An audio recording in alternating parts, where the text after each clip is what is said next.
Hey, this is Mike with Riding in the Ozarks. Today we're talking about the Harley-Davidson Pan America launch. Harley-Davidson released what they refer to as the first adventure motorcycle made in the United States. I'm sure there's some Buell motorcycle fans who are saying the word Ulysses about right now, but we're going to go ahead and talk about what Harley-Davidson released and not get into that debate. Let's take a look at it and see how it stacks up and if it's checked off all the right boxes. Well, for Harley-Davidson's first adventure touring motorcycle, it appears by all accounts that Harley wanted to make a motorcycle to compete with the other top-of-the-line 1250 class adventure motorcycles, including the top-of-the-line BMW 1250 GS Adventure. And at a glance, I think you'll feel that this motorcycle has done that for the most part.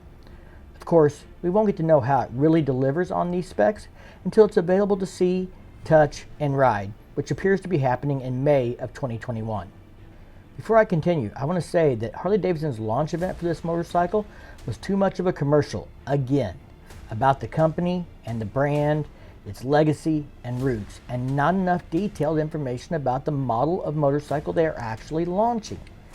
Detailed information for the Pan America was available on the website before the launch video started, so then I was torn between watching the launch video, which is what they want you to do, and going to the website and combing through all the details. In the end, the website was much more informative about the actual Pan America motorcycle than the video. If Harley-Davidson doesn't learn how to execute better on these launch videos, people will stop watching them, and they'll just wait for someone like me on YouTube to give them the important information without all the fluff. But enough about that. Let's talk about what's new and great with the Pan America. Not only is this Harley-Davidson's first adventure touring motorcycle, it's the first motorcycle featuring the all-new liquid-cooled Revolution Max 1250cc engine. So, this seems like a great place to start, and I feel that Harley has really done what they needed to with this new power plant. This is a 60-degree V-twin engine, and the valves are chain-driven. It has dual overhead cam, 4 valves per cylinder, and has variable valve timing. What I think many people may overlook is the fact that this engine has hydraulic self-adjusting lifters. On many bikes, the valve clearances need to be checked periodically and adjusted accordingly.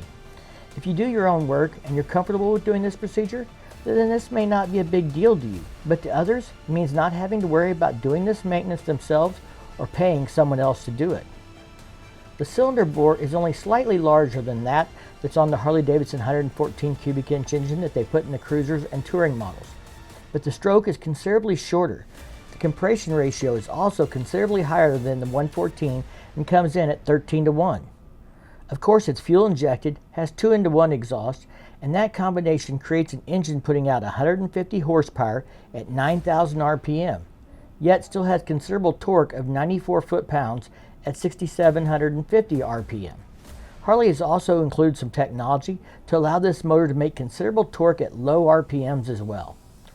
To help reduce weight, the heads and pistons are made from aluminum. The rocker covers, camshaft covers, and primary cover are all made from a lightweight magnesium. Also to help with weight reduction, the Revolution Max is a unitized powertrain, meaning that the engine and the 6-speed transmission are all housed in a common case. During the video, Harley-Davidson claimed a top speed of 135 miles per hour with cargo. I think we can check the engine off the list. The engine is also a central member of the frame. The frame is a high-strength, low-alloy steel trellis frame with aluminum forged mid-structure. The swing arm is one-piece cast aluminum. A front frame element, a mid-frame element, and a tail section all bolt directly to the powertrain. While we're on the chassis, let's talk about some other important aspects. Wheelbase is 62.2 inches, width is 38 inches, and the overall height comes in just under 60 inches. Ground clearance is 8.3 inches, and the bike specs at a 42-degree lean angle. The tires on the front are a 120/70 R19 and a rear 170/60 R17 from Michelin. But with these sizes, you're going to have tons of tire options available if these aren't the right tire for you. I'm going to save seat height on the Special till later when we cover the optional adaptive ride height system because it can play a part in that. But for the standard Pan America, the seat height is 31.1 laden, using an average rider weight of 180 pounds. So she's probably going to sit just a little bit lower than that with my fat ass on it. Speaking of pounds, in this corner we have the standard coming in at a lean fighting weight of 534 pounds in running order. And in the other corner we have the Special Tipping the scale at 559 pounds, she comes with some extras on the special that you don't get on the base model. And we'll get into that in a minute. The aluminum fuel tank is 5.6 gallons, and she has a 46 mile per gallon rating. Before someone points out that the BMW is over 8 gallons, I would like to point out that it's probably why the GS weighs a hair more than this fat cow. I don't need an 8-gallon tank, and I don't want the extra bulk and weight if I don't need it. But for those that do feel they need it, I'm sure there'll be something coming as an aftermarket accessory. The front Showa suspension has 47mm inverted forks, electronically adjustable semi-active dampening control, and aluminum fork triple clamps. The Showa rear suspension is a linkage-mounted monoshock with automatic electronic preload control and semi-active compression and rebound dampening. The travel in the front and rear is 7.5 inches. Well, in my opinion, the suspension looks good, so we can check off that box as well. The brakes are by Brembo. The front is a dual disc with 4-piston caliper, and the rear is a single piston caliper. ABS is standard, but this thing is packed with rider modes. Options vary slightly if you go with the standard or the special model. I am not going to go into great detail on this, but both models of the Pan America are equipped with a collection of technologies designed to match the motorcycle performance to the available traction during acceleration, deceleration, and braking. The systems are designed to aid with the rider in controlling the motorcycle while accelerating and braking in a straight line or while in a turn. We have link braking, anti-lock braking, traction control, drag, torque, slip control, and hill hold control, plus rider modes. Now, the special has a few more options, and I'm not going to get into great details because I probably could do a whole video on the ride modes alone. Hey, is that something you'd like to see? If so, let me know in the comments below. What is important to adventure riders is that the Off-Road Plus mode means that the ABS function on the rear wheel is disabled. The linked braking function is disabled. The drag, torque, slip control is disabled. The TCS is set to provide the least intervention available. Front wheel lift mitigation and rear wheel lift mitigation is also disabled. The cornering enhancements to TCS and front wheel ABS are disabled. I know some of you adventure riders really wanted to know that.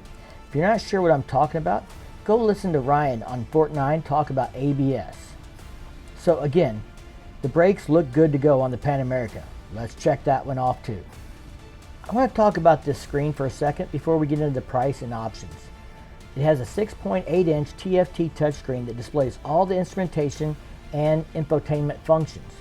The screen tilts on a mount to afford the rider an adjustable viewing position. The touchscreen function is disabled while the motorcycle is in motion, but the rider can use hand controls to manage many functions of the screen display while the motorcycle is moving. It is covered with a non-reflective glass to make it easier to view in most lighting conditions.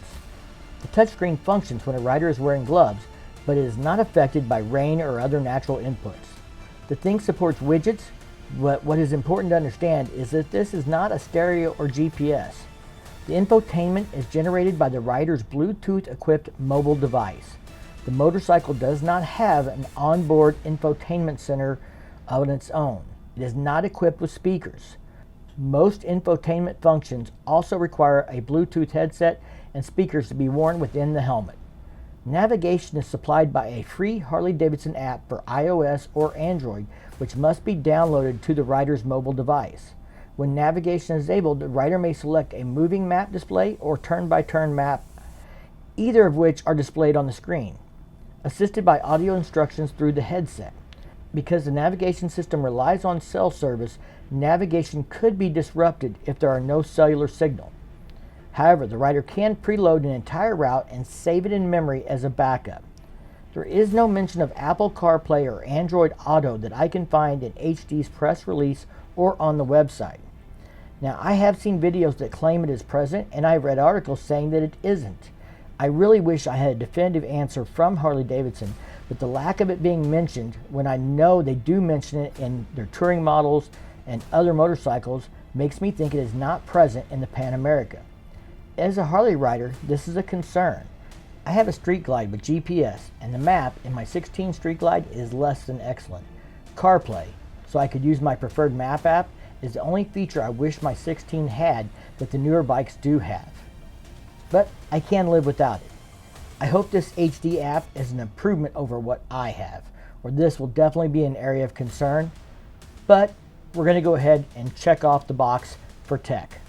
Well, this brings me to pricing and feature differences between the base Pan America and the Pan America Special. If you're really going to go off-road much, I really think you want the Special, and I will explain why in a second.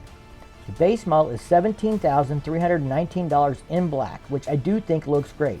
The styling has really grown on me the more I have looked at this motorcycle and gotten used to it. It has LED lighting all around, ABS, cruise, and security, all standard. You cannot get the adaptive ride height option in the base model, so if you're worried about being able to reach the ground or you have a shorter inseam, you really need to think about that before you go with a purchase of the base model. ARH, as I understand it, will lower the bike as much as 2 inches when coming to a stop automatically, and then raise the bike back up once you take off again. The Special starts out at $20,000 in black and has all the standard features that the base model has, and it has options for laced wheels with tubeless tires for $500. The adaptive ride height option is another $1,000.